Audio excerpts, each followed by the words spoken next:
Before 7 o'clock, Killie planning to have the final say in the Scottish Cup.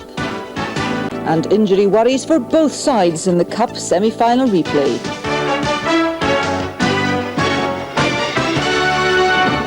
First, out suspended Stuart McKinney for tonight's Tennent Scottish Cup semi-final replay against Kilmarnock. The Rugby Park side has a major injury doubt over winger Alex Burke, and both clubs are sweating on whether their fans will travel through to Easter Road in significant numbers. Dundee United Kilmarnock, the first instalment didn't do much to excite the neutral, and United boss Tommy McLean is concerned that his supporters won't be too keen to travel to watch the sequel, particularly because it's being staged at the same venue and on the same Easter Road pitch, which the manager criticised so forcefully last week. It's not a case of talking for Tommy McLean's sake, it's a case of talking, we're the voice of the supporters, and we will never at any time decry. We need these supporters, and if they've got a complaint that we feel is justified, we'll speak on their behalf, and that's basically what we've been doing. But the decision's been made, we've spoke a lot about that.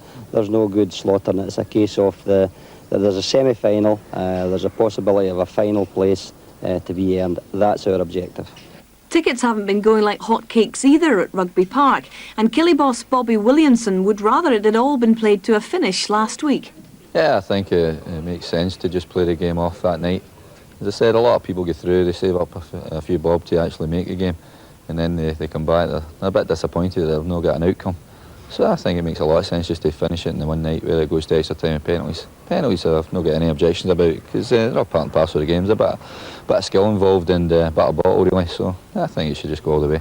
It could, of course, come down to penalties tonight, and you can follow the game to its conclusion on Sports Sound on BBC Radio Scotland medium wave this evening from just after 7 o'clock. Kilmarnock take on Dundee United for a cup final place. Kilmarnock and Dundee United are doing battle again tonight at Easter Road in their Tennent Scottish Cup semi-final replay. Only around 10,000 tickets have been sold for that game, hardly surprising following last week's goalless encounter. And once again, Killie will have to do without one of their bright young stars. 19-year-old Alex Burke cut a lonely figure at Rugby Park this morning. An inspiration to Kilmarnock since breaking into the first team. He was training on his own today, with both the player and his manager resigned to the fact that he won't be fit for tonight's match. No, he's got a medial ligament injury, and these things drag on. They feel okay. He's actually running around the track just now at this moment. But it's just when you start twisting and turning or even kick the ball, you start to feel the real pain, and it's unfortunate for Alec, but hopefully he's got many more of these occasions ahead of him. I'm just extremely disappointed. You can't say how much I'm disappointed. I'm just really gutted. I just hope the lads can get a result tonight and take us to the final and hopefully we're back in contention for a place in that. A player at the other end of the age scale, Robert Pritz, will be out to help Killie to come glory. And the omens are good. Pritz, who made his debut on Saturday, is 37. And it's 37 years since Kilmarnock last reached the cup final. Robert's a very experienced player. He's played in European Cup finals. He said he was a bit nervous during the game on Saturday, but once the nerves settle, he can go out and show what he can do. He's a great player. He can pass the ball with either foot. He can keep possession for us, and sometimes you need that. Dundee United, third top of the Premier League, are already assured of a European place, while Kilmarnock are still dangerously close to the relegation playoff spot. But their manager says it won't be a problem getting his players to focus on the matter in hand. It can be difficult, but that's part of the job, Gillen. I've got to get these guys up for the game. We shouldn't take much tonight. They're just going to be focused on what they want to achieve and what they want to achieve for their families and themselves personally, and that's to get to a cup final. It's been a good season for Dundee United, but tonight Kilmarnock blocking the way to the cup final. Just got to be focused on what they want to achieve and what they want to achieve for their families and themselves personally, and that's to get to a cup final. Hi there, welcome once again to the Football Show as we bring you all the news making the headlines here in Scotland in the week of the two Tennent Scottish Cup semi-final replays. Loads to get through this evening, and here in the studio to talk football tonight, the former Rangers and Scotland star, now assistant manager of newly promoted Ayr United, Ali Dawson. And beside Ali, the chief sports writer from the top-selling Daily Record, Jim Traynor. Well, first up tonight, news that Celtic's Georges Cadet. Half an hour to go to kick off at Easter Road, the first of the Tennent Scottish Cup semi-final replays between Kilmarnock and Dundee United. Remember, tonight it's played to a finish, penalties if necessary. Peter Martin's been looking at the key players in tonight's big game. There's no doubt that Dundee United go into this replay as the favourites. One look at the league table shows the gulf between both clubs over the season. United with thoughts of Europe, Killie still fighting to avoid possible relegation. The 0-0 draw at Easter Road last week failed to live up to all the pre-match hype. In fact, when the teams first met in the league this season, the strikers were once again off target. By the time they locked horns in December, Tommy McLean was building a new team at Tannadice. United's visit to Rugby Park reaped all 3 points. The Tangerines repeated that scoreline at home in January, and their return to Rugby Park in February was all about the heroics of Ray McKinnon. The United midfielder treating the fans to 3 spectacular free kicks in a 3-2 win. Everyone is hoping for an exciting semi-final second time around, but United manager Tommy McLean made it clear after the last cup encounter the Easter Road pitch is not the platform to entertain the fans. Well, I think the pitch is, we moan about that, but at the end of the day I don't think that was conducive to players getting the ball down. We had wingers in both sets of the team today, and when they attempted to run with the ball was bobbling up. You know, there's no doubt the crowd will go away, and normally in Scotland we like to get the excitement off wingers, but I don't think that's the platform that is there for wingers. McLean is expected to adopt the same formation for tonight's replay. Dave Bowman could come in for the suspended Stuart McKimmie, and if United have hopes of making it to the final in May, Robbie Winters may well be their key player. Kilmarnock have a more settled look to their formation under Bobby Williamson. The Rugby Park boss relying on the wingers to supply the ammunition. The loss of Alex Burke with a medial ligament problem could see Gary Holt coming in as replacement. The one man that could blast Killie into the final, however, is Paul Wright. Kilmarnock boss Bobby Williamson certainly hoping his players can rise to the occasion. And I've got to get these guys up for the game. We shouldn't take much tonight. They've just got to be focused on what they want to achieve, and what they want to achieve for their families and themselves personally, and that's to get to a cup final. Yeah, both those clubs playing at Easter Road very shortly. Jim, very evenly matched tie it looks now, and but both clubs have potential match winners in their ranks. Well, they do. I mean, we've seen Paul Wright, and we've seen the Dundee United have got the Scandinavians who can push forward and score goals. When Dundee United play, they're a very good team, but if this replay is anything like the tie last week, I mean, they'll get the game stopped. That was a dreadful tie. I don't think, I mean, they can make all the excuses they want. Tommy McLean's talking about the Easter Road pitch. We had Celtic complaining about Raith Rovers pitch before, but Rangers went up there and scored 6 goals, and decent players played in that pitch and looked good. I mean, Loudrop, for instance. So I'm not willing to accept excuses about the pitch. It's not a good pitch, but we've seen good games on that pitch this season, and it's been a bad pitch all through the season. So I don't think that's enough. I think these players just didn't respond on the night, and they've got to do so much better tonight. They owe it to the fans. Final replay going on tonight. It's in the Tennent's Scottish Cup, where Kilmarnock take on Dundee United at Easter Road. Both sets of fans will be hoping for a better match than when the sides first met. Chances were few and far between. It ended in a goalless draw. Kilmarnock and Dundee United met up again at Easter Road, determined to improve on what had been a dismal goalless draw a week earlier. The recent form of both sides suggested another close encounter. The best of the action with Davy Provan.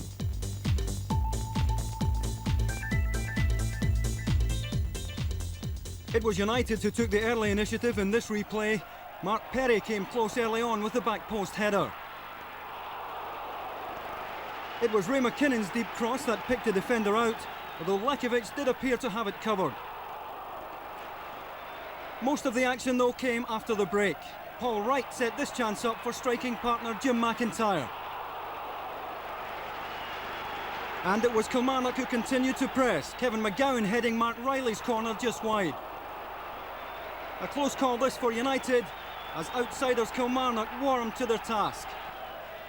And then a typical break from Tommy McLean's side. McLaren's long ball flicked on by Ray McKinnon for Kjell Olofsson. He couldn't hit the target. Olofsson, with no support, had no choice but to go it alone. Lekovic, though, never troubled. At the other end, Paul Wright thought he had broken the deadlock at last. Dylan Kerr's ball cleared only as far as John Henry, but although Wright was there to profit from Sieb Dijkstra's fumble, the flag was up for offside. And looking at it again, it did seem that the striker was in a bit too early. And then with just 4 minutes left, United conceded the corner that ultimately decided this semi-final. Gary Holt's glancing header fell for Henry at the back post. His ball back across goal was turned in by Jim McIntyre. The former Airdrie man showing once again that he's the man for the big occasion and putting Kilmarnock within touching distance of the final. Desperate moments now for United, but they did have one last throw of the dice. Neil Duffy heading Andy McLaren's cross just wide.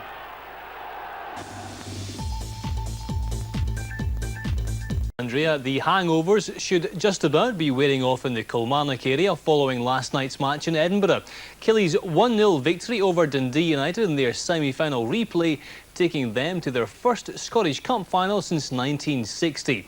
But the Rugby Park manager is refusing to get carried away.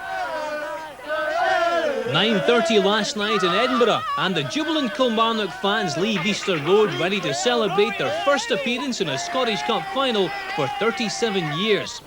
12 hours later, manager Bobby Williamson sifts through the papers which hail goalscorer Jim McIntyre and the Killie boss as heroes. I've not really had a chance to think about it personally, Gillen. I'm just concerned with what it means to people at Kilmarnock and the team in a whole, and I'm just delighted for everybody concerned with Kilmarnock Football Club. It's been a real season of contradictions for Kilmarnock, hasn't it? You're fighting relegation, but you're through to a cup final. That's right. The worst scenario is we could be involved in the playoffs and then a week later playing in a cup final. Hopefully that'll not be the case. We can keep the boys going. Hopefully they've got to realise they're playing for a final place now. It's not necessarily the guys that got us to the final that's going to be involved in it. You never know. There's a long way to go yet. We've all got a place to play for, and hopefully we can get the results we need. And Williamson says he doesn't care who Kilmarnock face in the final, Celtic or Falkirk, both managed by former Killie bosses, of course. They meet in tonight's other semi-final replay at Ibrox. Take two of tie two of these semi-finals in the Tennent's Scottish Cup. Here at Ibrox tonight, Celtic and Falkirk are bidding to join Kilmarnock in the final in May. The Rugby Parkers booked their place last night after a dramatic last-gasp winner. It took 176 minutes of play in this extended semi-final tie to at last break the deadlock between Kilmarnock and Dundee United.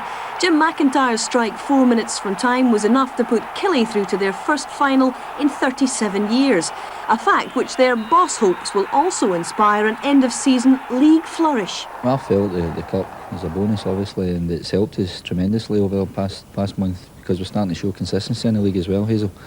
And I feel it drives the players on because obviously they wanted to play in the semi-final. Now they've got a final to go for, so they've got to play well week in, week out and make it hard for me to change the team. If not, I'm going to have to shuffle if they don't perform.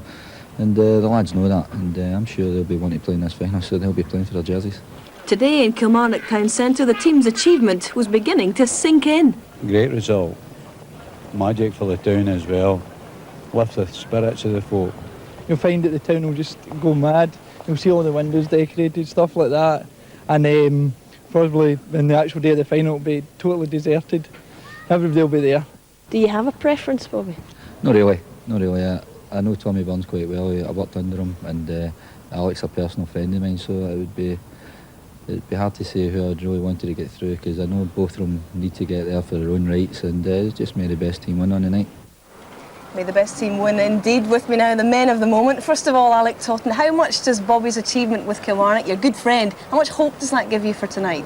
Well, first and foremost, I'm pleased for him. I phoned him this morning, and I think it's a tremendous achievement from him. He did very well since I went to Kilmarnock. But we're looking forward to the game tonight. I felt we approached the first game in a very positive frame of mind, and we did very, very well. So hopefully we can go one stage further. Hello, action from both Tennent's Scottish Cup semi-finals coming up. We'll see the goal which took Kilmarnock to the finals, and we'll speak to their manager, Bobby Williamson, who's just joined us. He's sitting alongside John Cahoon. We'll hear from Tommy Burns in a few minutes, but let's talk first about Falkirk. And John, they'll be having some night. A lot of people reckon that their chance had gone by drawing the first game. Yeah, well, first of all, I need to admit that I've got a 100% record in the semi-finals. Tipped both the losers. So not unlike you. No, not unlike me. But it's fantastic. It's a great story for Falkirk getting through the final. to play against Kilmarnock. But they played really well tonight. They fought hard, they battled hard, they played really well, defended fantastically, and disappointing for Celtic. But I really think we should concentrate on Falkirk because it's their night. They won't get to the final too often, and I really think we should give them all the praise in the world. Bobby, you were there. Did you think that Celtic were going to equalise with all that pressure? I just couldn't see it happening. The chances they did create come off the post, went the other way. The one that went straight into Craig Nelson's hands. You're starting to feel it's just not going to happen for them, and that's the way it materialised. John, let's look at the goal which mattered on the night, scored by Paul McGrillen. Yeah, Falkirk had a decent bit of pressure before this, and then it's just a sort of half-decent cross into the box. David Hagan, who I thought was absolutely fantastic tonight for Falkirk, made another lung-busting run to the back post, and it's actually a great finish. Nods over. Paul McGrillen sized up the situation and nods it over Stuart Kerr. It's a fantastic goal. You'd have been proud of this bit of finishing, Bobby? Yeah, it's a great ball back from David Hagan. I thought at first he was actually going for goal, but you can see there he's clearly tried to cut it back. And unfortunately, Andreas Tom didn't see the danger till it was too late. The news of Paul McGrillen is that he has a suspected broken jaw as well as concussion, so let's wish him a good recovery. Let's have a look at the penalty which wasn't given, which Celtic thought should have been for this challenge on Paolo Di Canio. John? Well, when Di Canio's running at you in the box, the one thing you don't do is get on the wrong side of him, and David Hagan got on the wrong side of him, and it's a big tangle of legs, and I actually thought it was a penalty kick. I thought, at the very least, I thought it was very, very unlucky to get booked. As we look at this again, I mean, this really answers the question about whether there was any contact, does it not? I think there was definitely contact. Initially it was a little hand, but I don't think it was anything in that. But I think David's legs get tangled up in him, and I think it could definitely have been a penalty. Bobby, Alec Totten said he was pleased for you, and in this Mutual Appreciation Society, are you pleased for him as well? Yeah, I'm delighted for Alec and Jesse and his whole family, really. They've had a hard time yet this season with the sacking, and then he got his job back with Falkirk, and now he's got to a final. So I'm delighted for him, but there's always a loser. And I feel for Tommy tonight. He's a proud man. He'll not be looking for pity, but I feel for him and his wife and his family. Let's have a look, Bobby, at some of the chances that Falkirk had. I mean, tonight they just refused to believe they were second best. Yeah, it's a great move here. It was two on one there, and it's a great delivery for the boy Gray. And it's great midfield play.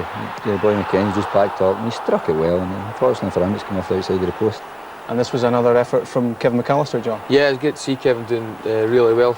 In the later years of his career, people keep saying that about me, but Kevin's in the final for Falkirk this year, his hometown club, so I'm delighted for him. But that was just a swing with his left foot. He wasn't trying to curl it into the top corner, he was just swinging it, trying to waste a bit of time, I think.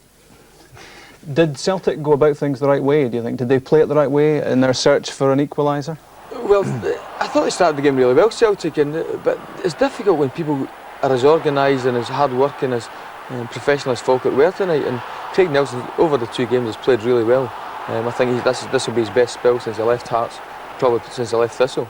But Celtic threw everything at Falkirk, and they handled it really well, and sometimes when things aren't going for you, they just aren't going for you. But was it a case of it not being Celtic's night, or is it a bit more serious than that? Yeah, well, I think Celtic had a lot of problems off the field and to do with Tommy Burns and different things at the club, and I don't think that helps in the park. I think it does filter through and all the stuff in the newspapers and the media, and I think it does put pressure on them, but players are paid to react to pressure, and that's who'll take the flak, the players and the management. OK, well, more of that in a minute, because let's hear now from the Celtic manager, Tommy Burns. He spoke after the match to Hazel. Tommy, a disappointing night for Celtic. Can you give us your reaction, first of all, to the performance and the result? Well, desperately disappointed. Desperately disappointed.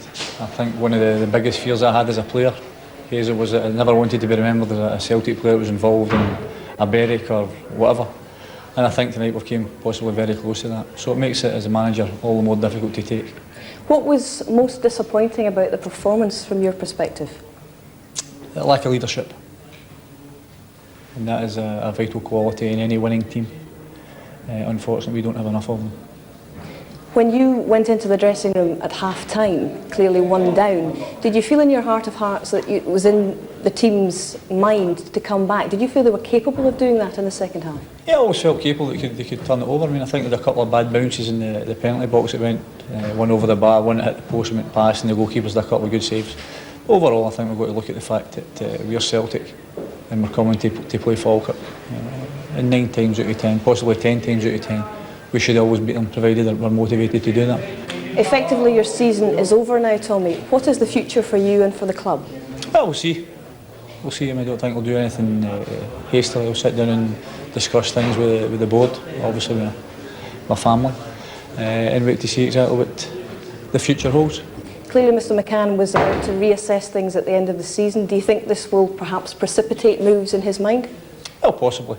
I think that's the thing in football you have to wait for, and we know what happens in football. We live or die by success, and that's the pressure players play under as well. Unfortunately, some of them can't live under that.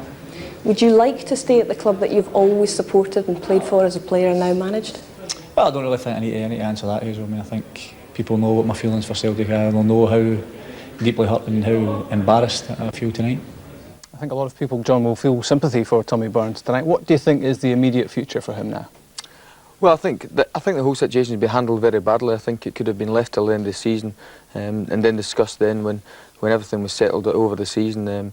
But I feel for Tommy. I like Tommy as a man, and he's done a good job at Kilmarnock and then initially at Celtic. But I don't think tonight's result will have done him much good. But I think he's been a little bit harsh to Falkirk comparing him to Burke, because I thought Falkirk were a lot better than that tonight. I thought he's obviously far from happy with his players, Tommy, though. He's talking a lot about lack of leadership. Obviously, experienced players not coming up with the goods. Yeah, but in semi-finals, the motivation shouldn't be a problem.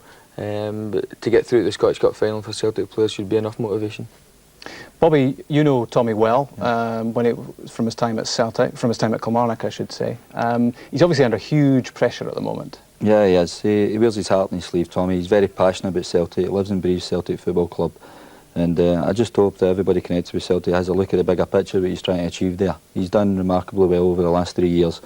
Unfortunately, I've not won a trophy this year, but as I said, I hope they look at the bigger picture and see what he's doing down the scale a bit, down at the youth level, and what he's trying to bring through to the club.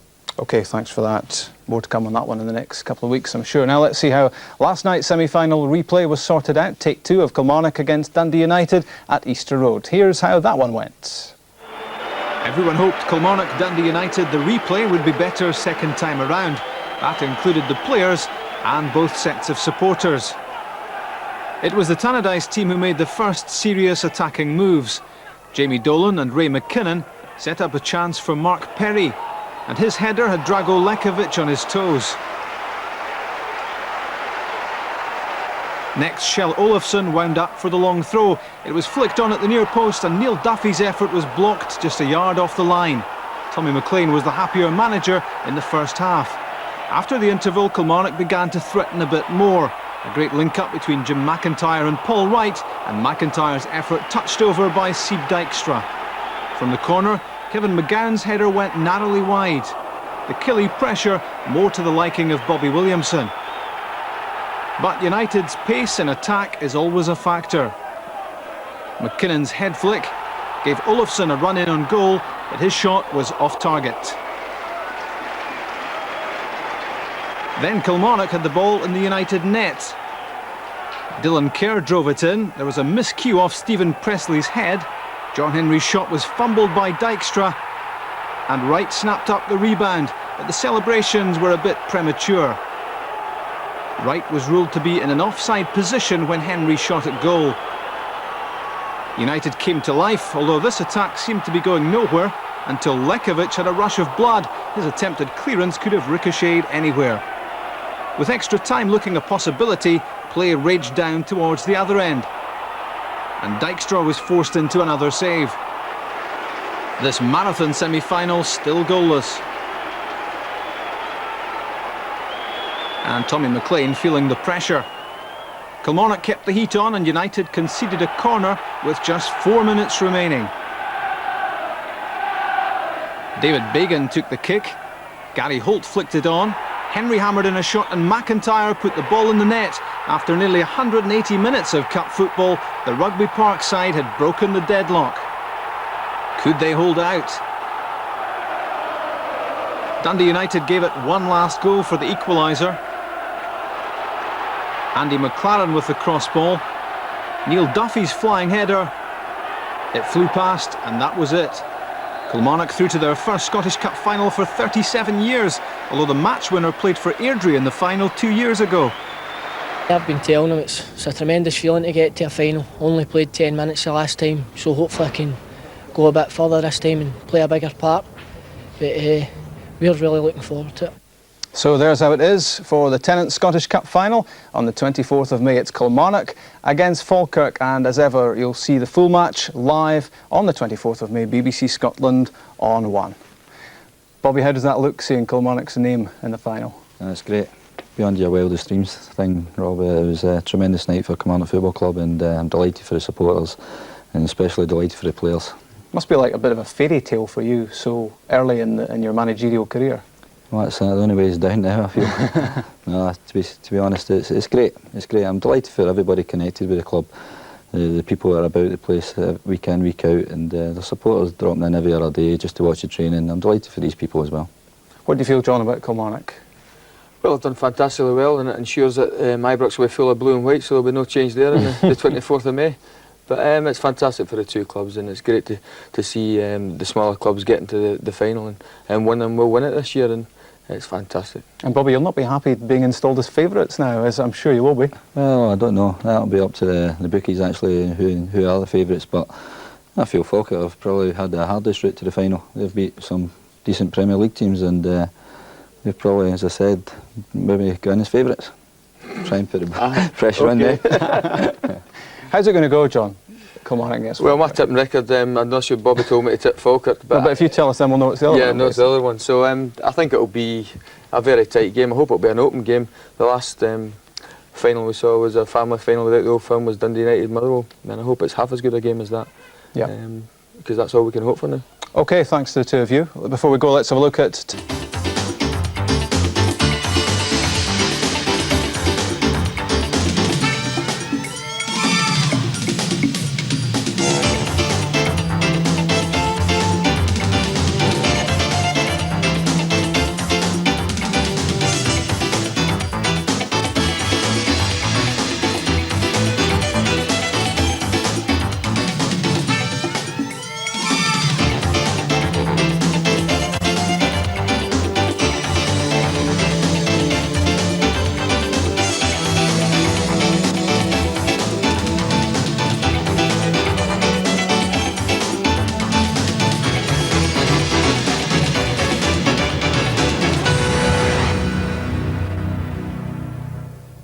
Since Kilmarnock last reached a Scottish Cup final, but Jim McIntyre's winner 4 minutes from time in last night's replay win over Dundee United has kicked off cup final fever in Ayrshire. Our reporter Neil Henderson was at Easter Road, and afterwards he spoke to the Killie captain Ray Montgomery. But first, the two managers, starting with a jubilant Bobby Williamson. Yeah, I'm delighted for the players. They've worked hard over the past couple of months, and it's great for the supporters. I've tried to get them a day out for the semis, never materialised, but we're in the final now, so hopefully we'll have a great day. It was a killer goal from Jim McIntyre. That's right, Jim got there and finished it well. B. Baggy put it on a plate for him, really, I think. I can't remember who actually played it in, but it's in the back of the net, so that's what counts. When the goal went in, what was it like in that dugout? Oh, bedlam. Kenny Clark was running, he's the fourth official, he's running a bit trying to get us onto the wee square thing, like, but there's no chance. What does it mean for the town of Kilmarnock, considering that only a couple of months ago they thought, well, we're going to be in the first division? I don't think we ever believed that. There was times it was looking a bit ropey. We're still not out of the woods yet, and we've got to keep on showing the same commitments we have been showing, and we will get out of it. But as I said, the people at Kilmarnock are superb. They've all been behind us, and we're here tonight. Obviously, there wasn't as many as there was through the first time, but I can understand that. It's hard to get people through on a Tuesday night, especially with traffic and what the cost of things. So, just delighted they can save up their money now for the final. Well, obviously we're disappointed. I don't think over the two games that we've done enough.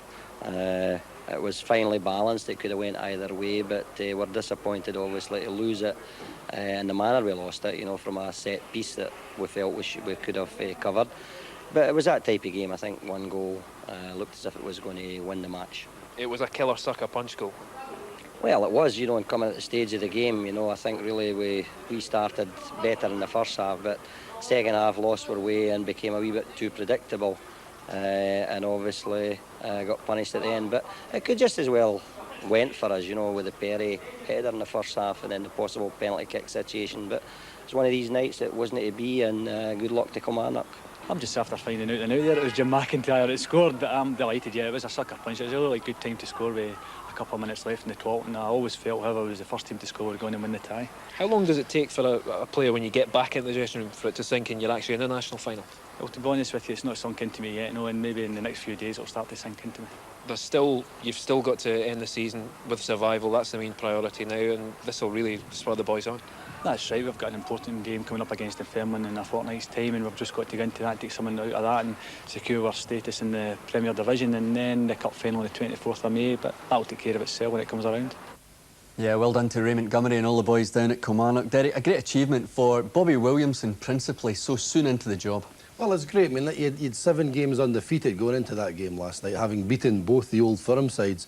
His team had something to play for, especially in the league when they were down at the bottom. He used a word there that I think has inspired the players, his commitment. He's got that from his players. They showed it again last night. It wasn't the greatest game, but at the end of the day, it's a semi-final. You don't get many good semi-finals. And I think over the 2 games, they probably just shaded it. I think we realised after seeing the first game, the one that was live on television, that there would never be much between these two teams, and that's how it proved. And both managers had said to us that the park wasn't favourable for good football anyway. You know, it's a hard surface, there's not an awful lot of grass. There wasn't a great atmosphere last night. You know, under 10,000 saw the game. Wasn't good for good football. And of course, Dundee United and Kilmarnock love to do that. They love to entertain. They didn't get that last night, but you can see by Bobby Williamson's face that getting through the final is the main thing here. Tommy McLean looked disappointed in Neil Henderson's interview, but really, when he looks back at the end of the season, he's got to be satisfied with the progress he's made at Dundee United. Well, they had 1 defeat in 20. Well, that's 2 defeats in 21 now. It's a tremendous feat, considering when he came into the Dundee United job, they were bottom of the league. You know, and he's got them up there to 3rd top. They're in Europe. He's got to be pleased, but having lost that one, he must have thought he was going into the final. 3 weeks ago, I would have said that there were certainties. They played Rangers off the park at Ibrox, looked magnificent, but since then, they've taken the foot off the pedal. I think players like Olofsson and Winters and McLaren have gone off the boil a little bit. I think it's been a long, hard season for them. They're struggling, so Dundee United are struggling. Bobby Williamson has been asked a couple of times today who he fancies in the final. He's non-committal. Who will he fancy? But that's typical of our man. We'll take anybody. It's just great to be there, but bet your boots he'll be hoping he gets Falkirk in that final, that's for sure. But realistically, we think it's going to be Celtic. Oh, without a shadow of a doubt. I think Celtic let Falkirk off the hook. They had so many chances to win the first game. They scored 3 good goals on Sunday, looked to business. I would suspect Celtic will win by a couple of goals tonight. OK, Derek, thanks very much. Falkirk is still celebrating last night's victory over Celtic to take them to the first Scottish Cup final in 40 years. Rob McLean's in the home of the Bairns for tonight's sports news. Rob. Yes, Anne, I'm at Falkirk's Brockville ground, and to say there's a buzz about the place here might be the understatement of the season. Resigned to another year of First Division football, the club is now looking forward to playing in a cup final. Meanwhile, last night's losers, Celtic, say they won't be rushing into a response to that cup upset. Managing Director Fergus McCann said today, we're all disappointed with last night's result. However, our overall plan of action hasn't changed to that previously stated. Manager Tommy Burns said, I will not be resigning. I can either walk away or stay and try to change it. I intend to stay and change it.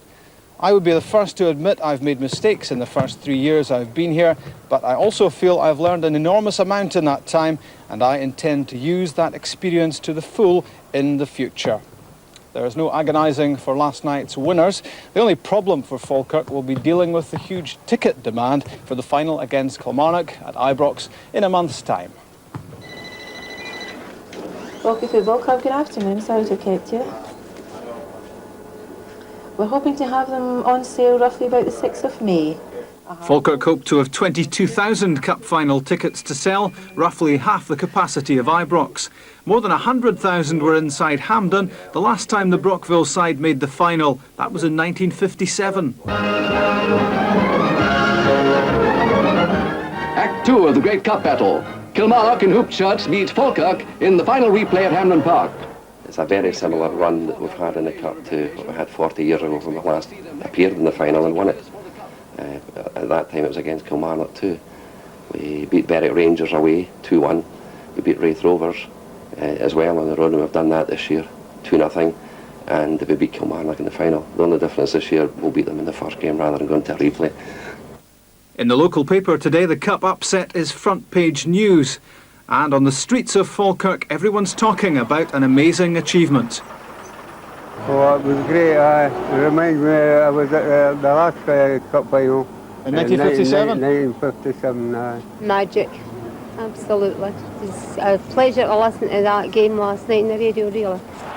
It made good viewing for the Falkirk fans too. Their team scored the only goal of the game against Celtic after 19 minutes. Paul McGrillen headed home, but he missed out on the after-match celebration. He was knocked unconscious by a bang on the jaw from teammate Kevin James, but today he's okay. I'm quite pleased that there wasn't any fracture on my jaw, and so I've still got a few head knocks, but I'm feeling fine. You like making headlines, don't you? Not just one, but two on the same night. 2 headlines, I know. It's just pleasing that at the end of the day we're through at the cup final. Saying the score, the winner against Celtic was tremendous. To score in the final would be even better. George Merchant did just that for Falkirk in the famous final of 57. Well, that was George Merchant of 57. Here's George Merchant of 97, and alongside him, one of his fans 40 years ago, Alec Totten, who of course is now the Falkirk manager. George, I'm interested to find out that Falkirk's league form at that time in 57, you were struggling at that stage as well, a bit similar to the state Falkirk are in at the moment. Yes, it was something similar. I joined the club at Christmas time, and they signed another 3 players, Derek Grierson, John Prentice and Dougie Moran, to sort of help to get out the relegation zone. During the games we started to have some good results, and then the Scottish Cup came along and we got on a winning streak, and from there it went right through to the final. Alec, I won't ask how old you were then, because that's a fairly leading question, but what do you remember about the final? Well, it was tremendous. Obviously, the first game, John Prentice scored with a penalty, and the replay, George scored with a header. I won the sweep on the bus, which was fantastic, and Dougie Moran scored the winner, so it was absolutely fantastic because I went to all the rounds at that particular time, and it was very, very exciting for me. What do you make, George, of the Falkirk of 97? Of 97, well, seeing them last night, they're a very exciting team and they're very enthusiastic, which is good. And I would say now that I think they'll go on and lift the cup. And maybe, Alec, just briefly, your biggest problem is keeping the feet in the ground, because there'll be a lot of publicity for everyone over the next month. Well, that's right. Everyone's enjoying it. That's what it's all about, Rob, you know, to go to the highest level in Scottish football. It's every manager's dream to go to a Scottish Cup final, so we're there. I feel we're there in merit, and we want to win the cup now and emulate the boys that won the cup in 57. Thanks very much to you both, and I have a feeling it's going to be a memorable day anyway. Thanks a lot. Thank you. And that's the sports from Brockville, Anne. Thanks, Rob. Falkirk through to their first Scottish Cup final for 40 years. They beat Kilmarnock on that occasion, and they'll again face the Ayrshire side in this season's final at Ibrox on the 24th of May. It's already been dubbed the unfashionable final, but make no mistake, the Bairns are there on merit. Nursing a bit of a sore head, and after just 1 hour's sleep, Falkirk boss Alec Totten was back behind his desk this morning. Awaiting him were faxes from around the world, from Falkirk and Celtic fans, offering their congratulations on a fantastic achievement for the club and one of their boyhood supporters. Well, the thing is, you go back to 1957, when they won the cup, I was all the rounds, I was at the final itself. So for me to take a team of support to the cup final, this is a fantastic feeling, really, and all credit to the players, because last night I thought they were absolutely superb. You know, defensively they were magnificent. They covered every blade of grass and never gave up. And to go and beat Celtic at the second attempt, I think this is a lot for the players, and I was very, very proud of them. And he has every right to be proud, as Falkirk's side could easily have scored more than 1 goal, while at the back they withstood wave after wave of Celtic attack, thanks to some heroic defending. The celebrations continued long into the night, the fans now looking forward to another visit to Ibrox next month, where they'll take on the side that sacked Totten earlier this season. Many see it as an unglamorous final. The Falkirk manager doesn't agree. Kilmarnock, it's a great club, you know, a big club and a family club, and Falkirk's the same, so I think it should be a tremendous day, and I think anyone who goes will thoroughly enjoy it, because both teams obviously love to play attacking football, so I think it'll be a final to be remembered, and a very enjoyable final. On Friday Sports Scene tonight, Braveheart Colin Hendry puts the case for the Scotland defence, and we spotlight the sheep behind Kilmarnock's Cup success story. The Bairns are back in a Scottish Cup final after taking a 40-year break. There, Falkirk will play Kilmarnock. It's only 37 years since their last final appearance. We look ahead to their big day at Ibrox. Still to come, the final countdown. Fairy Tale Falkirk against Cup heroes Kilmarnock. Well, we now know it's not Celtic against Dundee United, it's Kilmarnock Falkirk in next month's Tennent Scottish Cup final.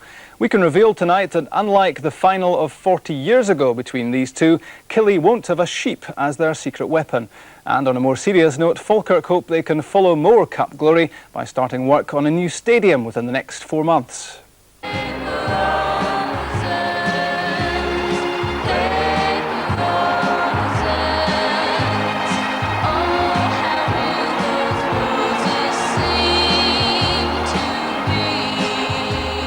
Actually, no one here's got any real idea of why Paper Roses by Mary Osmond should be the club's song.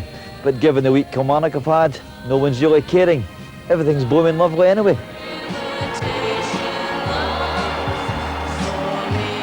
Of course, times have changed dramatically since the last Kilmarnock-Falkirk final, although Walter McRae, trainer in 1957, would be a little sheepish about admitting it.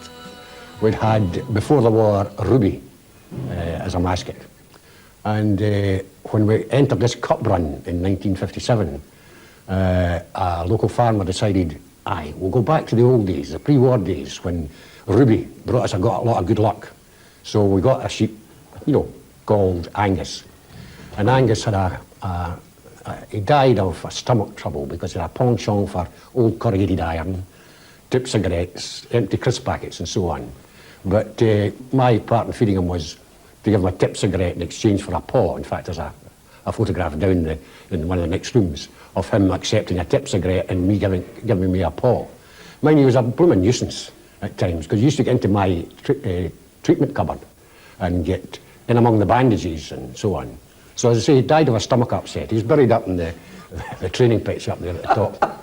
It's a bit more like Animal Hospital in Friday Sports Scene this week, but a good story anyway.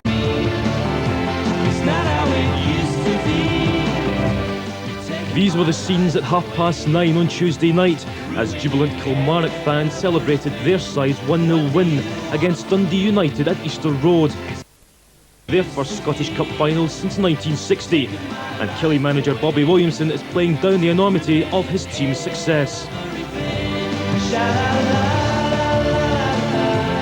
I'm just concerned with what it means to people of Kilmarnock and the team in a whole, and I'm just delighted for everybody concerned with Kilmarnock Football Club. It's all been about Rangers and Celtic in the league this season, but in the Cup it's been a rather different story. In a repeat of the 1957 final, Kilmarnock meet Falkirk, and here's how they got there. Kilmarnock reached their first Scottish Cup final for 37 years with a dramatic late goal at Easter Road. Jim McIntyre's effort 4 minutes from time finally ended the stalemate between these two sides, and the Killie fans saluted an historic moment for the club.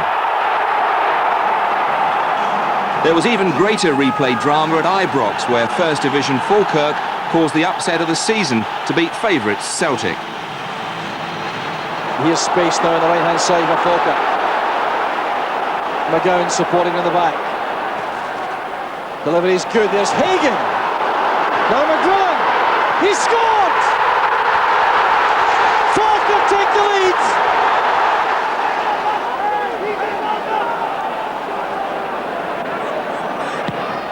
Canio's cross. Hannes header.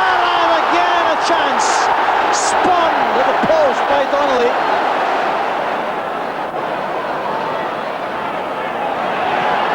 Canio goes it alone, comes off the post, turned away by Mackenzie.